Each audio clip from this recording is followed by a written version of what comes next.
So good morning, নমস্কার, আদাব। আর আজকে আমার টপিক হলো meetings, quarterly meetings, RM meetings, managers meetings. বিগত কয়েক মাসে আমরা মোটামুটি দুখানা বড় মিটিং করেছি। সেখানে মেডিকেল র্যাপরাও ছিল, সেখানে ম্যানেজার্সরা ছিল, সিনিয়র ম্যানেজার্সরা ছিল, মার্কেটিং হেডসরা ছিল, সেলস হেডরা ছিল, এবং সেখানে আমি কিছু অবজার্ভ করেছি নিজে থেকে। এবং আমার মনে হয় সেই অবজারভেশনগুলোকে মাথায় রেখে আমি কিছু সাজেশনস দিতে চাই আপনাদের। মিটিংস কেমন হওয়া উচিত, মিটিংসে কি কি থাকা উচিত, এইগুলো আমি একটু ভেবে বলি আপনাদেরকে, যে আমি কিভাবে ভাবি যে মিটিংস কিভাবে আইডিয়ালি কিভাবে এটাকে কন্ডাক্ট করা যেতে পারে আইডিয়ালি। যখনই কোনো একটা মিটিং হয়, সেখানে ধরা যাক 30 জন পিপল একটা রুমে বসে আছে, সেখানে মোটামুটি 2-3টে জিনিস হতেই হবে। প্রথম যে জিনিসটা থাকতেই হবে সেটা হলো যে there should be cross learning. Cross learning কখনোই সম্ভব হবে না যদি the meeting is conducted held by a manager, যে একজন লিডার যে একটা চেয়ারে বসে আছে, সেই মিটিংটা করছে, and he is talking about data. দেখো, ডেটা এমন একটা জিনিস হলো যে ডেটা ইজ অলওয়েজ বোরিং এবং এটা এনার্জি নিয়ে নেয়। এটা অনেক বেশি অ্যানালিটিক্যাল, এটা আপনার মাইন্ড স্টার্টস ফাংশনিং। ডেটার সঙ্গে সমস্যাটা কি হয় যে ধরা যাক ওখানে 4 জন লোক বসে আছে মিটিংয়ে, তো প্রথম দুটো রোতেই খালি মিটিংটা চলছে। এবার আপনি একটা মিটিং রুমে ঢুকবেন এবং ওটাকে পেছন থেকে দেখবেন, তো ওখানে পেছনের রোতে যারা বসে আছে, লিডার্স বসে আছে, ম্যানেজার্সরা বসে আছে, দে আর টোটালি বোর্ড। ওরা কি করছে? কেউ ফোন দেখছে, কেউ পাশের লোকের সঙ্গে কথা বলছে, তারা কিন্তু নিজেদের মতো কাজ করে চলেছে, তাদের কিচ্ছু এসে যায় না মিটিংটায় কি হচ্ছে। এবার এখানেই আমার সমস্যা। যখন আপনি চাইবেন যে ধরা যাক 30 জন একটা মিটিংয়ে বসে আছে, সেখানে ক্রস লার্নিং থাকতেই হবে, মানে একে অপরের থেকে শেখাটা দরকারি, ঠিক আছে? মানে প্রথমত আমাদের এটা এনশিওর করতে হবে যে there should be cross learning. প্রথমত যে মানুষটি মিটিংটা চালাচ্ছে তাকে কিন্তু দাঁড়িয়ে থাকতে হবে, সে যেন দাঁড়িয়ে থাকে, সবার মাঝখানে থাকে, এবং সে প্রশ্ন করুক। আর সে যেন পিছনের একটা লোককে জিজ্ঞাসা করুক যে স্যার আপনার কি মনে হয় এই যে এই স্ট্র্যাটেজিটার ব্যাপারে, আপনার কি মতামত, আপনার কি মনে হয় যে কেন এই নতুন প্রোডাক্টটার এত ভালো সেল হচ্ছে, আপনার অ্যানালিসিস কি, আপনার এরিয়াতে কতটা বিক্রি হয়, আপনার কি অভিমত। যে বিক্রি করছে, যে বিক্রি করে ফেলেছে, তাকে আপনি বলুন যে ওকে ফাইন, আপনি এটা বিক্রি করেছেন, এবার আপনি বলুন যে কিভাবে বিক্রি করলেন, কি পদ্ধতি অবলম্বন করলেন আপনি। যে কোনো মেডিকেল র্যাপ যে ডায়েজে এসে বলতে আসছে, আমি দেখেছি তাকে সময় দেওয়া হয় না, তাকে ম্যাক্সিমাম 3-4 মিনিট সময় দেওয়া হয় বলার জন্য। তাকে শুরুতে এটা বলে দেওয়া হয় যে আপনি 3-4 মিনিট সময় পাবেন, আপনাকে এটা বলতে হবে যে 2-3টে ভালো কথা আর এমন কিছু পয়েন্ট যেখানে আপনি ভালো পারফর্ম করতে পারেননি, আর একটা প্রমিস করতে হবে আপনাকে যে এটা আমি ভবিষ্যতে করব। যখন 4-5 জন মেডিকেল র্যাপ কথা বলে চলে গেল, তখন ফার্স্ট লাইন আর সেকেন্ড লাইনের জন্য 15-20 মিনিটের সময় আপনি বরাদ্দ করলেন, এবং there should be a certain agenda on time table. এবার আমি যেটা দেখেছি, কিছু কিছু মানুষ অনেকক্ষণ ধরে মিটিংটা হেল্ড করলেন, কিছু কিছু মানুষ করলেন, আর যার জন্য পেছনের কিছু লোক সুযোগই পেলেন না। জাস্ট ইমাজিন, আপনি মিটিংটা অ্যাটেন্ড করতে এসেছেন, আপনি অনেক দূর থেকে এখানে এসেছেন মিটিং করার জন্য, আসা যাওয়ার ডিস্টেন্স প্রায় আপনার 200 কিলোমিটার, কেউ রাতেও ট্রাভেল করে আসছেন।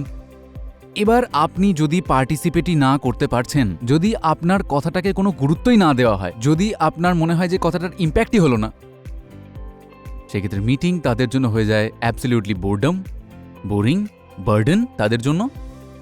এবং তার জন্য আমি যেটা বলতে চাই যে you should always keep one thing in your mind. প্রথম জিনিসটা কি, যে there should be cross learning.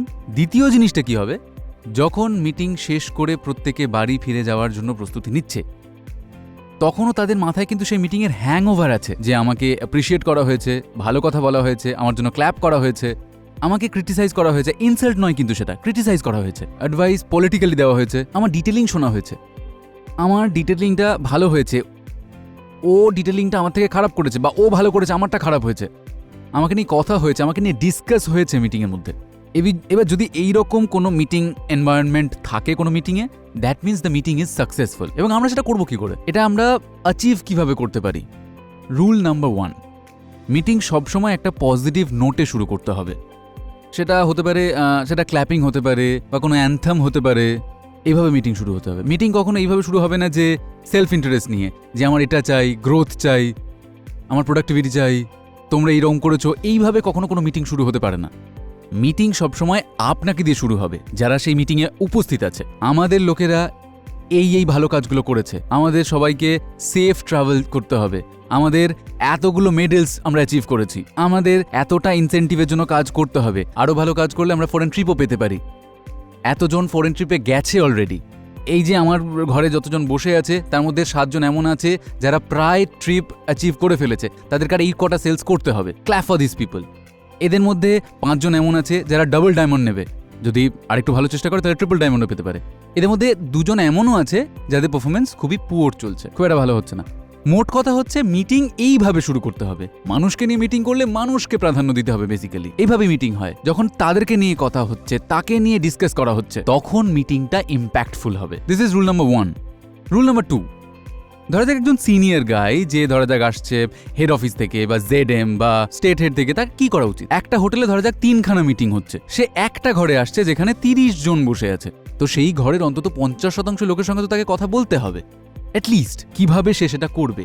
সবার প্রথমে সে গিয়ে ওই মিটিংয়ের সেকেন্ড লাইনকে জিজ্ঞাসা করবে যে আপনি বলুন যে এখানে যে 30 জন বসে আছে তার মধ্যে 25 জন মেডিকেল র্যাপ আছেন, এদের মধ্যে কোন 4 জন মেডিকেল র্যাপ আপনার মতে বেস্ট, এবং তাকে আপনি বেস্ট কিসের ভিত্তিতে বলছেন? সবার প্রথমে দেখুন, মেডিকেল র্যাপদের কিছু কোয়ালিফিকেশনস আছে, তাদের মধ্যে প্রচুর প্যাশন আছে কাজ করার, তারা প্রচণ্ড পরিশ্রম করে, সন্ধ্যাবেলাতেও সে কাজ করে, তার নতুন প্রোডাক্টও ভালো বিক্রি হচ্ছে, ডক্টর চেম্বারও সে ইমপ্রেসিভলি পারফর্ম করছে, এবং সবথেকে বড় ইম্পর্টেন্ট জিনিস কি যে তার learning curve is very good. Month after month he is improving, তার কনফিডেন্স খুব ভালো, তার ডিটেলিং খুবই ভালো, তার কমিউনিকেশন মাচ বেটার, তার relationship with doctors R much better.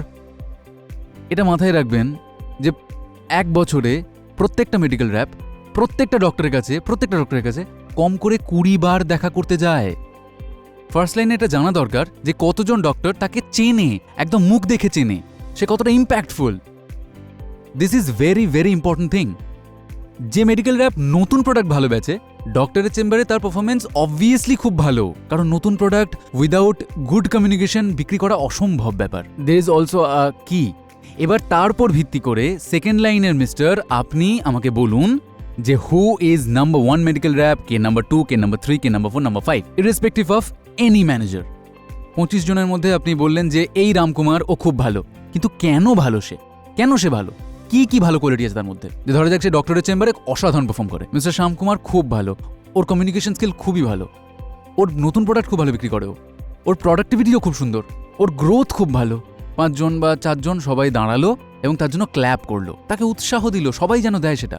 এরপরে আপনি জিজ্ঞাসা করলেন যে ওকে ফাইন, এই 4 জন 5 জন তো হয়ে গেল আপনার ব্যাচে, এবার আপনি বলুন যে এই 25 জনের মধ্যে সব থেকে নিচের র্যাঙ্কে, মানে 25 নম্বরে বা ধরা যাক 20 নম্বরে কে কোন মেডিকেল র্যাপ আছে, কি তাদের নাম, তাকে দাঁড় করান। বটম লাইনের শেষের 2 জনকে দাঁড় করিয়ে তাদেরকে অবশ্যই প্রশ্ন করা উচিত, তাদের সঙ্গে কথা বলা উচিত, সেকেন্ড লাইনের সঙ্গে, ফার্স্ট লাইনের সঙ্গে, বাকি লোকজনের সঙ্গে, যে আপনার বয়স কত, আপনি কি করেন, আপনার কি বিয়ে হয়ে গেছে, বাচ্চা কাচ্চা আছে কিনা, আপনার টাকা পয়সা কেমন ইনকাম হচ্ছে, আপনার গ্রোথ কেন লো চলছে, কেন নতুন প্রোডাক্ট বিক্রি হচ্ছে না, and can you become successful without working. মিটিংয়ের পরে তাদের পুরো ডেটা চেক করে তাদের সঙ্গে ভালো করে কথা বলতে হবে আমাদের, বাইরে এসে তাদেরকে যেন আমরা ইনসাল্ট না করি, কিন্তু ক্রিটিসাইজ করতে হবে, because yes you are important to us. This is a very important rule of a meeting. এবারে মানেটা কি হলো যে ওই 25 জনের মধ্যে আপনি মোটামুটি ইন্টারাক্ট করলেন 6-7 জন লোকের সঙ্গে, 6-7 জন, অ্যান্ড দ্যাট ইজ অ্যারাউন্ড 20-25%। 25 জনের 25% কত হবে? ওই 6-7 জনই হবে, ওরকমই হবে। হ্যাঁ, এবার আপনি দ্বিতীয় প্রশ্নটা করবেন, you want to touch more people. আপনি বলবেন যে ওকে ফাইন, এটা তো হয়ে গেল র্যাঙ্কিং, এরা বেস্ট আছে আর এরা একদম নিচে আছে। এবার আপনি এটা বলুন যে এই 25 জনের মধ্যে ইররেসপেক্টিভ অফ সেলস, গ্রোথ সব কিছু ভুলে যান আপনি, শুধু একটা কোয়ালিটির উপরে আপনি এটা বলুন আমাকে, এবং সেই কোয়ালিটিটা হলো কোন ছেলেটি সব থেকে বেশি হার্ড ওয়ার্কিং, যে সন্ধ্যাবেলাতেও কাজ করে, প্রচণ্ড চেষ্টা করে চলেছে, সেলস আসছে না তবুও করছে, নতুন প্রোডাক্ট বিক্রি হচ্ছে না তাও করছে, নো প্রবলেম। খালি একটা কোয়ালিটি, যে সব থেকে বেশি হার্ড ওয়ার্কিং কে, একটা নাম নিশ্চয়ই উঠে আসবে যে স্যার ও হার্ড ওয়ার্কিং সব থেকে বেশি, এবং ও প্রচণ্ড পরিশ্রম করে। 2 জনের নাম পাওয়া গেল, হয়তো আপনি 2 জনকে আরও টাচ করলেন কাজের জন্য। এবার আপনি এটা বলুন যে কোন সেই 1 জন বা 2 জনের নাম আপনি বলবেন যারা শুধু একটা কোয়ালিটি ধরা যাক বেস্ট, ডক্টরের চেম্বারে দে আর ভেরি কনফিডেন্ট, খুব ভালো পারফর্ম করে, তখন বলা গেল যে ওরা খুব ভালো কাজ করে। আপনি বলবেন ওকে ফাইন, করে দেখাও। 2 জনেই করবে ডিটেলিং, একই প্রোডাক্টের ধরা যাক। তখন আপনি বলবেন যে কে বেশি ভালো ডিটেলিং দিতে পারলো, তখন একটা কম্পিটিশন দেখতে পাবেন আপনি, একটা এনার্জি দেখতে পাবেন। আরও একটা প্রশ্ন আপনি করবেন যে কোন ছেলেটি নতুন প্রোডাক্ট ম্যাক্সিমাম সেল করে, নতুন প্রোডাক্টকে বেচে ভালো। দেখা গেল যে ওই ছেলেটির productivity of new product sales is 40%, সে খুব ভালো নতুন প্রোডাক্ট বেচে। আচ্ছা তুমি বলো যে তুমি এমন কি নতুন পদ্ধতি অবলম্বন করো, এবং তখন আপনি এটাও জিজ্ঞাসা করতে পারেন যে কোন কোন মেডিকেল র্যাপ পরিশ্রমের দিক থেকে সব থেকে নিচে আছে, আপনি সেটাও জানতে পেরে যাবেন। সো এই প্রশ্নগুলোর দ্বারা you end up touching a lot of people, and mind you sir, যখন আপনি ম্যাক্সিমাম নাম্বার অফ পিপলকে টাচ করেন তখন তারা বাড়ি ফেরার সময় বাসে ট্রেনে যে 3-4 ঘন্টা জার্নি তারা করবে তাদের কিন্তু আপনার কথা মনে থাকবে, একটা ইম্প্যাক্ট তো নিশ্চয়ই থাকবে। দ্বিতীয় কথা, যে সমস্ত লোক বটমে থাকছে তাদেরকে নিয়ে ডিসকাশন অবশ্যই হওয়া উচিত যে তারা নিচে কেন আছে, কিভাবে ইমপ্রুভ করা যাবে। যারা লাগাতার প্রত্যেকটা মিটিংয়ে বটমে আসছে, সেম লোককে দেখা যাক প্রত্যেকটা মিটিংয়ে নিচে আসছে, এই মিটিংয়েও নিচে, 2 মাসের পরে ওই মিটিংয়েও নিচে। If somebody comes at the bottom continuously, তখন কি হয়, কখনো কখনো সে শিখছে না, হয়তো একটা ডিস্ট্র্যাক্ট হয়ে যাচ্ছে। So there is a way of changing them, there is a way of improving them. আমাদের intention should be to improve them, তাদেরকে চাকরিটা খেয়ে নেওয়া নয় তাদের। পদ্ধতিটা কি? ওকে ফাইন, ধরা যাক তোমাকে বলা হলো যে তুমি হায়দ্রাবাদে থাকো, তোমাকে আমি পাঠাচ্ছি 15 দিনের ট্রেনিংয়ের জন্য দিল্লিতে বা লখনৌতে। সেখানে তুমি একটা মেডিকেল র্যাপের সঙ্গে কাজ করবে এবং সে তোমাকে শেখাবে। এবার সেই 15 দিনের জন্য যখন সে আসে হায়দ্রাবাদ থেকে লখনৌতে বা দিল্লিতে, তার হাওয়া, জল, খাবার দাবার সব কিছু চেঞ্জ হয়ে যায়। সেখানে তাকে অনেক পরিশ্রম করতে হয় নতুন জায়গায়। So this is a trailer.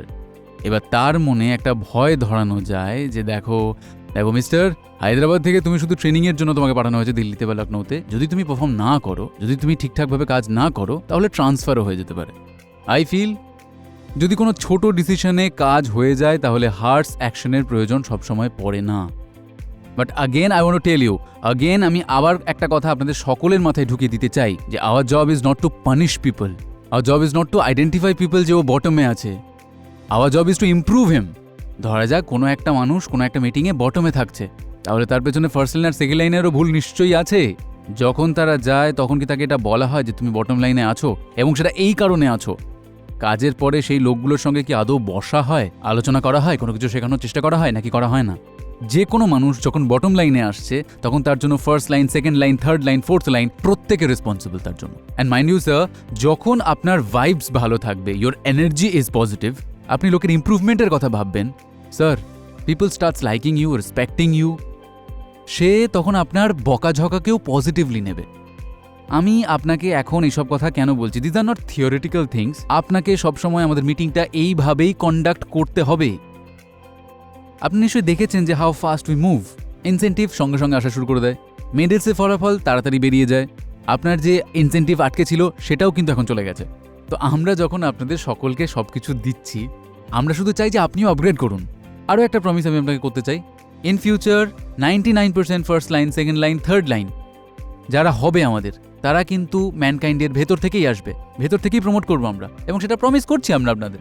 কেউ বড় ডিভিশন থেকে ছোট ডিভিশনে গেল, তার 2 বছরের incentive Mankind will take care of, যাতে সেটা কম না হয়। এইগুলোর ওপরে আমরা কাজ করছি সত্যি। এইটাই একমাত্র পদ্ধতি কোনো মিটিং করার। কিছু মিটিং আমরা দেখেছি এটা যে লোকটা মিটিং করাতে গেছে, ধরা যাক হেড অফিস থেকেই গেছে, সে কোনো একটা জায়গায় গেছে, সে জাস্ট একটা চেয়ারে বসে আছে আর মিটিংটা করছে।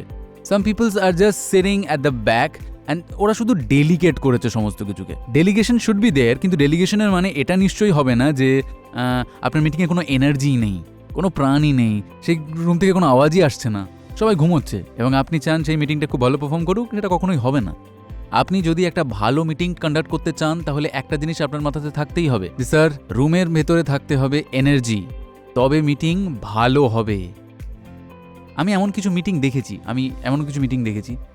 Meeting starts with numbers. এবার মনে রাখবেন, আপনি যদি শুধু নাম্বারস দিয়ে মিটিং স্টার্ট করেন না, সেই মিটিংটা কখনো ভালো হতে পারে না। I am not saying numbers থাকবে না, কিন্তু তার আগে মানুষকে গুরুত্ব দিতে হবে। ফর অ্যান এক্সাম্পল, যে রেজাল্টটা আছে সেই রেজাল্টটা হচ্ছে পাস্ট টেন্স। গত বছর, গত মাসের কথা বলছেন আপনি, সেটা তো পাস্ট হয়ে গেছে না? সেই রেজাল্টটা কেন হয়েছে? কারণ আপনি কিছু সার্টেন প্রসেস অ্যাপ্লাই করেছেন, কিছু স্ট্র্যাটেজিজ অ্যাপ্লাই করেছেন। এটা জাস্ট আগের স্টেপটা হলো। তারও আগের স্টেপটা কি হবে? প্রসেসের আগে আসে স্কিল, স্কিলের আগে আসে উইল, উইলের পিছনে আসে মাইন্ডসেট, আর মাইন্ডসেটের আগে আসে লোক। I have seen that most of the managers of other companies তারা এটাই বলতে থাকে, ম্যাক্সিমাম এমফেসাইজ করতে থাকে অন রেজাল্ট। আমার রেজাল্ট প্রয়োজন, আমার এটা প্রয়োজন, ওটা প্রয়োজন। এবং আমি একটা স্পেশাল ঘটনা বলতে চাই যেটা আমার সঙ্গেই হয়েছে। ওয়েন আইপিও অফ ম্যানকাইন্ড কেম 3 বছর আগে, 2.5 বছর আগে, আইপিও হওয়ার পরে আপনি এটা ন্যাচারালি শিখবেন যে আপনি কেমনভাবে বিহেভ করবেন। তো আমি দুজন মহান লোকের সঙ্গে দেখা করেছিলাম, একজন big banker, number 1 banker in India, আর একজন বিগ ইন্ডাস্ট্রিয়ালিস্ট। তো তার সঙ্গে আমার কিছু কথা হয়েছিল। তো তখন আমি জিজ্ঞাসা করলাম যে স্যার আপনি বলুন আমাদেরকে কীরকম বিহেভ করা উচিত, কী কী ব্যাপারে খেয়াল রাখা উচিত, কী কী কাজ করা উচিত। এবং আমি সত্যি কথা বলতে চাই, দুজনেই একটা অ্যাডভাইস দিয়েছিল আমাকে। Number 1, stop looking at the share price of mankind. Share price দেখলে শেয়ার বাড়বে না, অ্যান্ড ইমিডিয়েটলি সমস্ত ফোকাস ম্যানকাইন্ডের ফাউন্ডেশনকে স্ট্রং করার ক্ষেত্রে লাগাও। যা কিছু খামতি আছে আরও ভালো করে সেগুলোকে পূরণ করো, লং টার্মে কাজ করো। Don't get carried away by quarterly wise চাপান উত্তরের ব্যাপারে। ওই দুটো মিটিং করে যখন আমি আমার গাড়িতে বসলাম, আমার ট্যাক্সিতে বসলাম, আমি মানি কন্ট্রোলকে আমার ফোন থেকে বের করে দিলাম, and I stop looking at the share price of Mankind. There are number of places, number of managers, তারা শুধুমাত্র সেলস নিয়ে কথা বলে। সেল বাড়ান, সেল বাড়ান। সেল কেন হচ্ছে না? এই ডক্টরের সঙ্গে দেখা করলেন, এই ডক্টরের সঙ্গে দেখা করলেন, তবু কেন সেল বাড়লো না? মূল কথা হলো, যদি শুধু সেল সেল বললেই সেল বেড়ে যেত, তাহলে হেড অফিস থেকে লোকজন শুধু বসে বসে সেল বলেই সেল বাড়িয়ে নিত। সেভাবে হয় না কাজটা। যদি সেল হচ্ছে না, তাহলে সেকেন্ড লাইনকে বলুন প্রোডাক্টের ডিটেলটা বলতে। Ask the first line, the medical rep, to detail the product, tell the knockouts. আপনি সবসময় যে বুঝতে পারবেন যে তাদের ইন্টারেস্টই নেই, তারা জানেই না কোনো কিছু, তারা কথা বলতেই জানে না, তাদের কোনো ইন্টারেস্টই নেই। স্যার, যখন কোনো কাজ হচ্ছে না, যখন কোনো প্রবলেম আসে, তখন একটাই ম্যাজিক ফর্মুলা আছে যেটা একদম ঠিকঠাকভাবে কাজ করে, সেটা হলো going back to the basics. তেন্ডুলকারের ফর্ম খারাপ চলছে, বিরাট কোহলির ফর্ম খারাপ চলছে, প্রত্যেকটা ম্যাচ আউট হচ্ছে, বাজেভাবে আউট হচ্ছে, তাহলে কি করেন তারা? They go back to the net practice. আমরা কি নেট প্র্যাকটিস করি? আমরা কি আমাদের হোমওয়ার্কটা করি? কেন হচ্ছে না এই কাজটা? Please try to understand. একজন গ্রেটেস্ট প্লেয়ার আছে যাকে আমি প্রচণ্ড অ্যাডমায়ার করি, তার নাম হলো কোবে। তিনি একজন বাস্কেটবল প্লেয়ার। একবার কোনো একটা ম্যাচের শেষে, একদম ফাইনাল মোমেন্টসে এসে, শেষ মুহূর্তে হি মিসড 3 শটস এবং তার টিম সেই ম্যাচটা হেরে গেছিল। উনি এরকম মাথায় হাত রেখে বসেছিলেন এবং একজন রিপোর্টার এসে জিজ্ঞাসা করলেন যে আপনার তো খুব খারাপ লাগছে নিশ্চয়ই যে আপনি ম্যাচটি হেরে গেলেন, আপনি এরকম একটা 3টে শট কী করে মিস করলেন? তখন উনি বললেন যে না, আমি শুধু ভাবছিলাম যে কেন আমি মিস করলাম, কোথায় আমার ভুলটা হলো। নাও আই নো যে কি কারণ ছিল যার জন্য আমি মিস করলাম শটগুলো, এবং আমি এগুলোকে ঠিক করব এবং next time I will come back. And সেটার জন্যই Brown Kobe is the biggest, is the loudest, the biggest star of basketball. Sir, I tell you honestly, যখন কোনো প্রোডাক্ট বিক্রি হচ্ছে না, then go to the basics. চেষ্টা করুন, আপনি সলিউশনস ওইখানেই পেয়ে যাবেন। শুধু বলে কিছু হবে না, এইটাই আমি আপনাদেরকে বোঝাতে চাইছি। তো আমি আবারও বলতে চাই আপনাকে যে যদি আপনি চান আপনার মিটিং সাকসেসফুল হয় এবং ইম্প্যাক্টফুল হবে, অ্যান্ড পিপল গো ব্যাক, যেন তাদের কিছু একটা অ্যাড হলো জীবনে, দেন মেক শিওর যে আপনার মিটিংয়ে people are there, material is there, figures are there, learnings are there. খালি একটা জিনিস থাকতে হবে, ক্রস লার্নিং এবং হ্যাংওভার। ওরা যেন ওই মিটিং থেকে বাসে বা ট্রেনে ফেরার সময় সেই মিটিংটার ব্যাপারে চর্চা, আলোচনা করতে করতে যায়। সেটা তখনই হবে যখন মানুষ মনে করবে তাদের ব্যাপারে কথা হয়েছে, ডিসকাস হয়েছে, নেমস হ্যাড বিন ডিসকাসড, তাদের জন্য হাততালি দেওয়া হয়েছে, অ্যান্ড তাদেরকে পার্টিসিপেট করানো হয়েছে। মানুষকে কথা বলতে দেবেন। আমি এটা দেখেছি যে অনেক মিটিংয়ে সিনিয়ররাই শুধু বলতে থাকে, এবং এমন কিছু মিটিংয়ে সিনিয়ররা কোনো কথাই বলে না। কিন্তু এটা মাঝামাঝি করতে হবে, সিনিয়রসদের, ম্যানেজার্সদের দাঁড়িয়ে কথা বলতে হবে। যদি ম্যানেজারের মধ্যে এনার্জি না থাকে, তাহলে মিটিংয়েও এনার্জি থাকবে না। কিছু কিছু মিটিং আমি দেখেছি, দে আর ভেরি ইমপ্রেসিভ। একটা মিটিংয়ের কথা বলতে চাই, আমি লাইফস্টাইলের মিটিং খুব পছন্দ করি, আমার খুব এনার্জেটিক লাগে সেটা from the leadership point of view. আমার ম্যানকাইন্ডের মিটিংও অত্যন্ত ব্যালেন্সড মনে হয় মিটিংগুলো। এই দুটো মিটিং আমার ভালো লাগে দেখতে, ভালো ভাইব আসে, সুন্দর লাগে। Thank you very much, good luck, take care, bye bye. Everybody has to catch up. All the best, bye bye, see you.